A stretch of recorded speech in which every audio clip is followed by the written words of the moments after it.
মাছ কাটা সবার কাছে কঠিন কাজ মনে হলেও আমার কাছে তো খুবই সহজ মনে হয়, কারণ আমি সেই ছোট্ট থেকে মাছ কাটতে পারি। আমি যখন এই ছোট্ট থেকে মাছ কাটা শিখেছি তখন থেকেই কিন্তু আমার আম্মু আমাকে দিয়েই মাছ কাটাতো। এখনও যখন বাবার বাড়ি যাই এখনও আমার আম্মু আমাকেই দেয় মাছ কাটতে, আর মাছ কাটতে আমার বরাবরই খুবই ভালো লাগে। আসসালামু আলাইকুম সবাইকে, কি অবস্থা সবার? তো গতকালকে আমার বাজার দেখিয়েছিলাম, তো বাজারের মধ্যে ওই মাছগুলো নিয়ে এসেছিল। তো আজকে আপনাদের সঙ্গে শেয়ার করবো এই মাছগুলো আমি কিভাবে কেটে ধুয়ে পরিষ্কার করি। আর এই মাছ কাটতে অনেকেই প্যারা মনে করে, তো আমার কাছে একটুও প্যারা মনে হয় না। আমি খুব ভালোভাবে মাছটা কাটতে পারি, আর আমার খুবই পছন্দ মাছ কাটা। আমি কিভাবে মাছ কাটি সেটাই আপনাদের সঙ্গে আজকে শেয়ার করব। তো আপনারা প্রথম থেকে শেষ পর্যন্ত পুরো ভিডিওটা মনোযোগ সহকারে দেখতে থাকুন। তো এই যে দেখতে পাচ্ছেন বড় মাছটা আগে নিয়ে নিয়েছে, আর এই মাছটা এত বড় ছিল যে আমি 2 হাত দিয়েই সামলাতে পারছিলাম না। আর এই যে প্রথমে মাছের আগে আঁশটা তুলে নিতে হবে। তো আঁশটা তোলার জন্য আমি কিন্তু এখানে একটা চাকু ব্যবহার করেছি। এই চাকুর সাহায্যে আগে এই যে বড় বড় আঁশটাগুলো তুলে নিব। আর এই আঁশটা তুলতে একটু কষ্ট হয়, যাই হোক ব্যাপার না, আমার কাছে খুবই ভালো লাগে।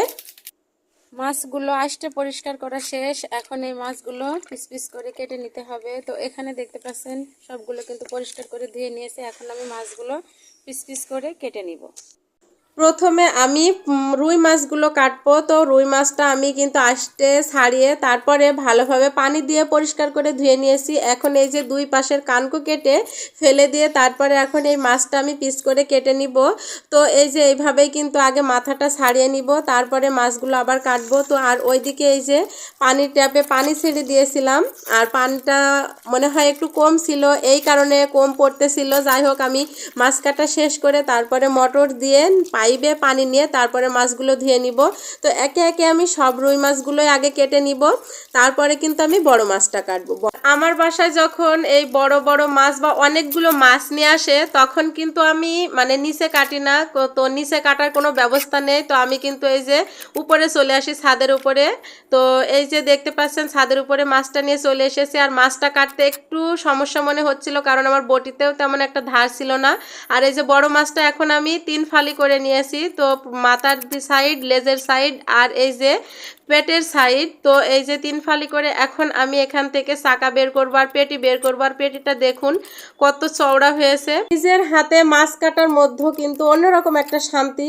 তো বাজার থেকে কিন্তু অনেকেই মাছটা কেটে নিয়ে আসে, তো আমার কিন্তু কোনো দিনও বাজার থেকে মাছ কেটে নিয়ে আসে না, যেহেতু আমি মাছটা কাটতে পারি। তো আমি যখন প্রথম শ্বশুর বাড়িতে এসেছিলাম আমার শাশুড়ি আমাকে মাছ দিয়েছিল কাটতে, তো ইলিশ মাছ দিয়েছিল। তো সে খুবই পছন্দ করেছিল ইলিশ আর তেলাপিয়া মাছ কাটা দেখে। সে মনে করেছিল হয়তো আমি পারি না, তো সে খুবই পছন্দ করেছিল। তো আমি এই মাছ কাটাটা শিখেছিলাম আমার আম্মুর কাছ থেকে। আমার আম্মু যখন মাছ কাটতো আমি বসে বসে দেখতাম, তো সেখান থেকেই শেখা আমার। তো যখন আমি এই মাছ কাটা শিখেছি তখন থেকেই কিন্তু আমার আম্মু আর মাছ কাটিনি আর কি, আমাকে দিয়েই কাটাতো।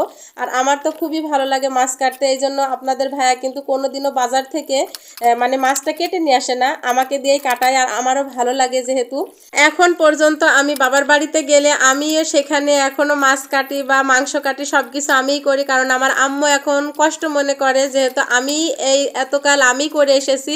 তো আমি শ্বশুর বাড়িতে চলে আসার পরে আমার আম্মুকেই করতে হয়, তো তার কাছে খুবই কষ্ট মনে হয়। সে বলে আমার মেয়েও চলে গিয়েছে, এই কাজগুলো এখন আর করে খেতে ইচ্ছে হয় না। যাই হোক মাছগুলো কিন্তু আমি কেটে নিয়েছি, এখন এই মাছগুলো পরিষ্কার করে ধুয়ে নিব। তো আমি মোটর আগে দিয়ে এসেছি, তো নল দিয়ে এই যে পানি নিচ্ছি, মানে পাইপ দিয়ে পানি নিচ্ছি, নিয়ে এই যে মাছগুলো কিন্তু ভালোভাবে কয়েকবার পরিষ্কার করে ধুয়ে নিব। আর এই যে মাছের গায়ে যদি একটা দুইটা আঁশটে লেগে থাকে তো নখ দিয়ে খুঁটে আমি তুলে ভালোভাবে এই যে সব মাছগুলো পরিষ্কার করে ধুয়ে নিয়েছি। মাছ ধোয়া শেষ। তো এগুলো কিন্তু কাতলা মাছ। তো এই যে কাতলা মাছের পিসগুলো এরকম সাইজ করেছি, কোনোটা এইরকম করেছি, আবার এই যে পেটিও বের করেছি।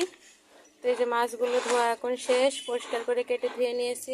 আর এইদিকে এই যে সেই রুই মাছ, তো এখানে 3-4টা রুই মাছ ছিল, সেগুলোও কেটে ধুয়ে পরিষ্কার করে নিয়েছি। তো এই ছিল আজকের আমার মাছ কোটা ধোয়া। তো এখন এগুলো আমি নিচে নিয়ে যাব। হ্যাঁ ভুড়ি নাই মাছ, এই যে মাছ এনেছে, মাছ কাটলাম ধুলাম। তুমি কোথায় গিয়েলে? হ্যাঁ দাদির সাথে। ও তুমি চলে এসেছো, ফুপু বাড়ি গিয়েলে? সে এসে বলছে কি কি আর এদিকে তান্না বাবু চলে এসেছে, সে তার দাদির সঙ্গে ফুপু বাড়ি গিয়েছিল। সে এসে বলতেছিল ভুড়ি, তো আমি বলতেছিলাম না এগুলো মাছ, সে মনে করতেছিল ভুড়ি। তো যাই হোক, এখন আমি নিচে চলে যাব, মাছগুলো কাটা ধোয়া শেষ, এই যে জায়গাটা পরিষ্কার করে নিচে চলে যাব। তো আজকের ভিডিওটা এই পর্যন্তই, বেশি আর লং করব না।